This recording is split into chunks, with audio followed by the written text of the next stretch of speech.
Halo, kenalin aku dengan Della. Nah, sebelumnya aku sempat kuliah di Indonesia, di Belanda, dan di Inggris. Kok bisa sih kuliah di 3 negara? Nah, jadi sebelum itu karena aku kuliah S1 itu di UI. Aku ngambil International Undergraduate Program, jadi KKI. Jadi aku kuliah 2 tahun di UI dan sisa 2 tahun lagi di Belanda. Nah, setelah aku kuliah di Belanda, aku langsung lanjut S2 di Inggris. Jadi aku bisa dapat kesempatan untuk kuliah di Indonesia, Belanda, dan Inggris. Di video ini aku pengen ngasih info sebenarnya apa sih yang ngebedain kuliah di Indonesia sama di luar negeri. Nah, jadi aku udah ngerangkum ada 7 perbedaan kuliah di Indonesia dan di luar negeri. Pertama, perbedaan culture, kedua bahasa, ketiga kesempatan belajar, keempat lingkup studi, kelima kemandirian dan pengembangan diri, keenam keluarga dan kerabat, dan ketujuh biaya. And let's dive into it. Oke, untuk perbedaan pertama itu adalah perbedaan culture. Kalau misalnya di Indonesia udah pasti kita lebih familiar ya situasinya sama ya lingkungannya, sama orang-orang sekitar kita udah lebih familiar. Cuma kalau misalnya kita kuliah di luar negeri, itu kan aku bisa bilang kalau misalnya kita itu keluar dari zona nyaman kita. Jadi kita itu belajar dengan culture baru, dengan bahasa baru. Kalau di luar negeri, kalau dalam kasus aku ini kan karena aku kuliah di Belanda. Pertama kali itu kuliah di luar gitu di Belanda, jadi aku belajar culture baru, bahasa baru, ketemu orang-orang baru. Jadi aku dihadapkan dengan lingkungan yang baru dan harus bisa beradaptasi tuh. Untuk aspek bahasa, kalau misalnya kita di Indonesia ya udah pasti kita sehari-hari pakai bahasa Indonesia itu ya. Cuman bedanya kalau misalnya kita kuliah di luar negeri, bisa kayak tadi contoh kasusnya kuliah di Belanda, udah pasti kita jadi belajar bahasa Belanda juga. Cuma memang kalau misalnya untuk di kampus, itu kalau di tempat kuliah aku, di Tilburg University, itu kita ada 2 pilihan kelas. Jadi pertama yang menggunakan pengantar bahasa Inggris dan kelas yang menggunakan pengantar bahasa Belanda. Nah, aku bisa pilih yang pakai kelas pengantar bahasa Inggris. Jadi aku nggak perlu, jadi misalnya untuk di sekolah, untuk di kampus ya udah aku bisa pakai bahasa Inggris untuk sehari-hari. Dan memang kalau misalnya orang Belanda sendiri sih, bahasa Inggrisnya mereka bagus, jadi aku juga nggak perlu yang harus pakai bahasa Belanda setiap saat gitu ya. Jadi aku bisa tetap pakai bahasa Inggris aja. Cuman memang untuk kayak papan pengumuman, info untuk transportasi, bus, tren itu pakai bahasa Belanda. Jadi aku tetap harus mau belajar bahasa Belanda. Jadi belajar bahasa baru, bahasa yang dipakai di negara itu. Jadi ya aku bisa bilang aku jadi belajar 2 bahasa selama aku kuliah di Belanda. Belajar improve bahasa Inggris aku, jadi bisa lebih aku praktekkan lagi. Dan yang kedua, aku juga jadi bisa belajar bahasa Belanda juga.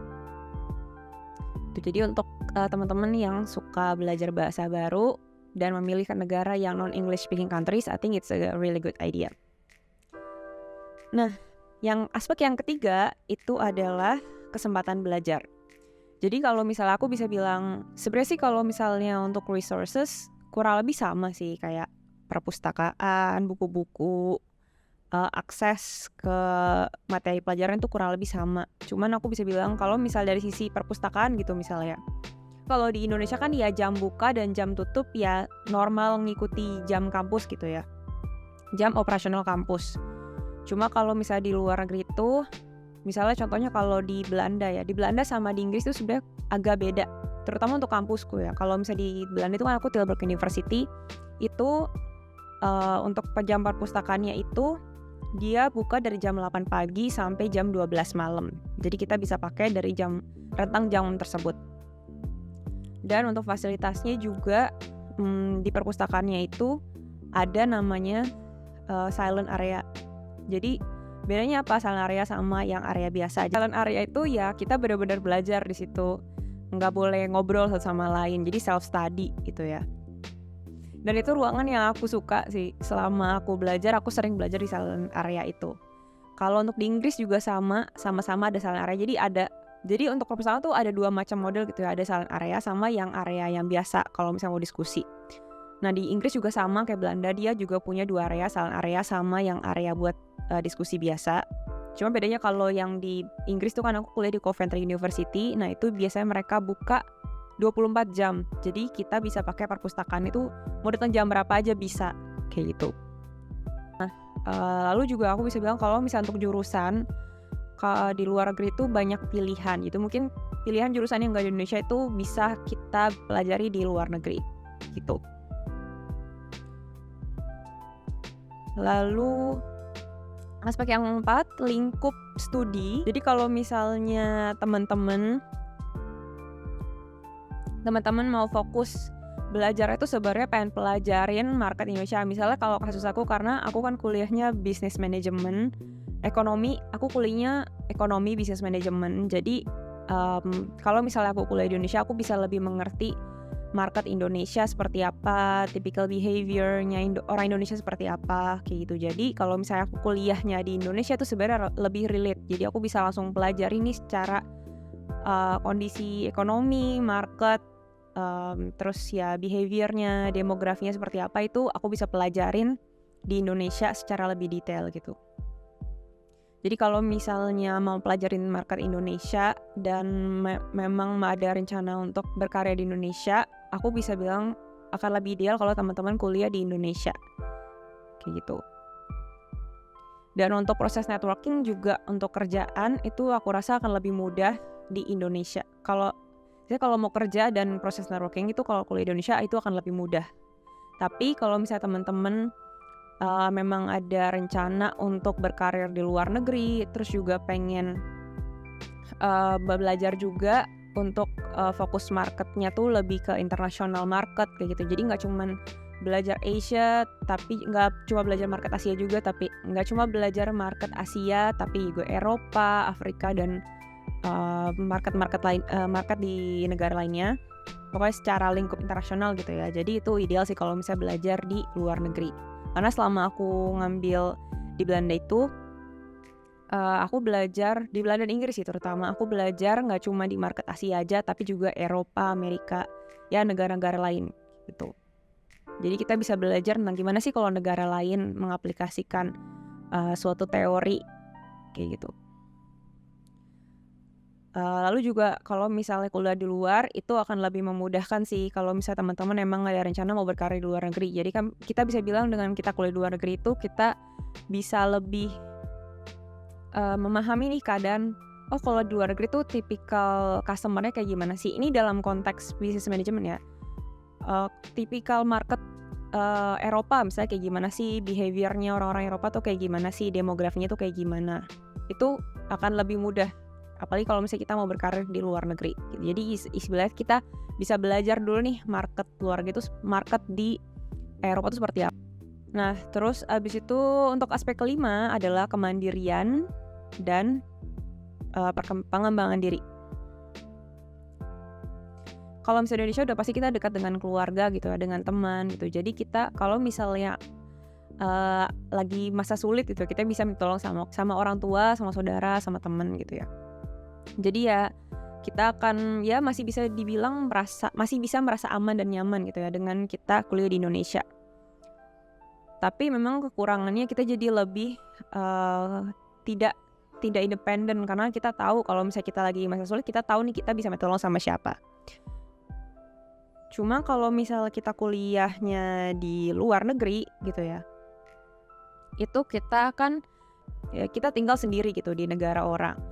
Jadi kita mau nggak mau pasti akan belajar adaptasi dengan lingkungan yang baru. Terus kita juga kalau misalnya ada masalah, kita belajar handle masalah itu sendiri gitu kan. Kita pelajari masalahnya, kita harus bisa solve masalah itu kita sendiri gitu kan. Jadi aku bisa bilang kalau misalnya dengan kuliah di luar itu kita jadi belajar untuk solve problem yang kadang kita tuh nggak kepikir gitu, kayak kok tiba-tiba ada masalah ini, aduh gimana nih solvingnya ya. Tapi kan karena life must go on ya, itu masalah itu harus selesai gitu kan.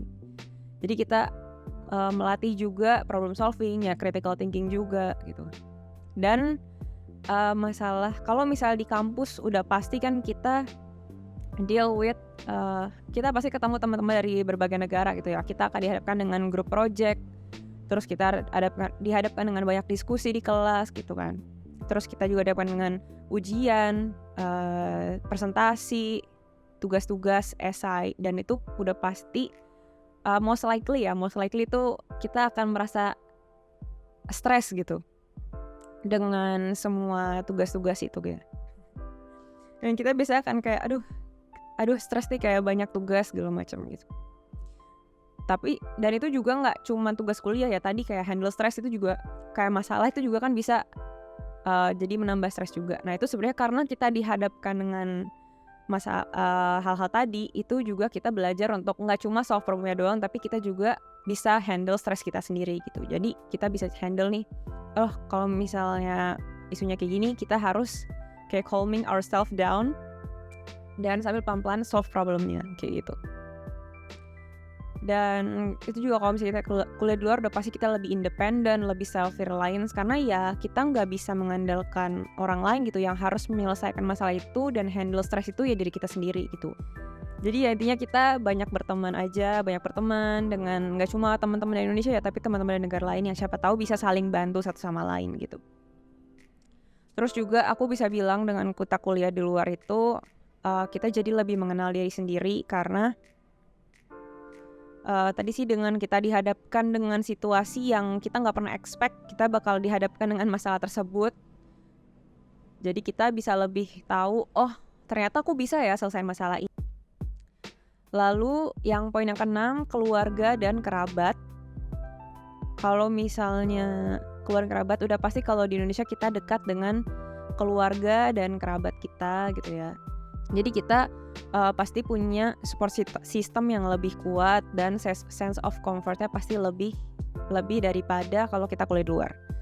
Nah kalau misalnya kita kuliah di luar, udah pasti kita tuh ngadepin yang namanya homesick gitu ya, karena jauh dari keluarga dan teman gitu kan. Tapi kita juga jadi bisa adaptasi dengan teman dan lingkungan yang baru. Aku bisa bilang itu exciting tapi juga challenging at the same time.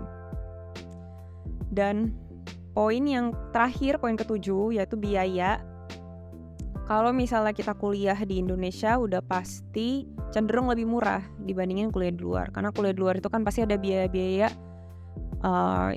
seperti biaya kuliah, biaya hidup, yang mungkin asuransi, dan biaya-biaya lain yang harus kita cover untuk bisa kuliah di luar negeri gitu. Jadi memang harus dipersiapkan betul untuk biaya-biaya tersebut supaya proses belajarnya tuh lebih aman dan nyaman kayak gitu. Nah jadi kalau misalnya aku bisa tarik kesimpulan gitu ya, aku bisa bilang kalau jadi ada 3 opsi sih aku bisa bilang. Pertama, kalau misalnya memang fokusnya mau belajar tentang kondisi di Indonesia nih secara general, kayak tadi market Indonesia seperti apa, behaviornya seperti apa secara spesifik, dan memang tujuannya arahnya tuh berkarir di Indonesia. Terus juga budgetnya mungkin kalau untuk di luar mungkin belum untuk saat ini, ya mungkin akan lebih baik kalau kuliah di Indonesia untuk S1-nya, dan kalau untuk S2-nya mungkin mengambil spesialisasi yang lebih spesifik dan ada kesempatannya mungkin untuk dapat beasiswa gitu ya, atau mungkin biaya sendiri, ya silakan go for it. Nah, kalau ya untuk opsi yang kedua, kalau misalnya memang fokusnya mau belajar tentang market internasional, memang sudah ada rencana untuk berkarir luar, ya udah mendingan langsung aja kuliah, bisa langsung ambil S1 aja langsung di kuliah di luar kayak gitu. Jadi nanti apakah beres S1 mau langsung kerja di sana atau mau lanjut S2, nanti bisa dipertimbangkan lagi kan setelah beres S1 mau lanjut lagi gimana, mau langsung kerja atau mau lanjut S2. Nah, tapi kalau misalnya ternyata masih galau ternyata pengen belajar dua-duanya nih, pengen belajar market Indonesia juga tapi pengen belajar market internasional juga, jadi intinya masih galau lah mau berkarir Indonesia atau di luar, mungkin bisa ambil pilihan International Undergraduate Program kayak yang aku ambil juga, IUP, KKI di UI. Tapi itu juga sebenarnya nggak hanya di UI sih, karena di universitas lain juga aku setahu itu juga ada gitu ya. Jadi itu menurut aku itu best of both worlds sih, aku bisa bilang best of both worlds. Jadi bisa dapat dua-duanya, belajar market Indonesia dan market di luar negeri juga. Mungkin itu bisa jadi opsi untuk yang mungkin masih galau mau kuliah Indonesia atau di luar.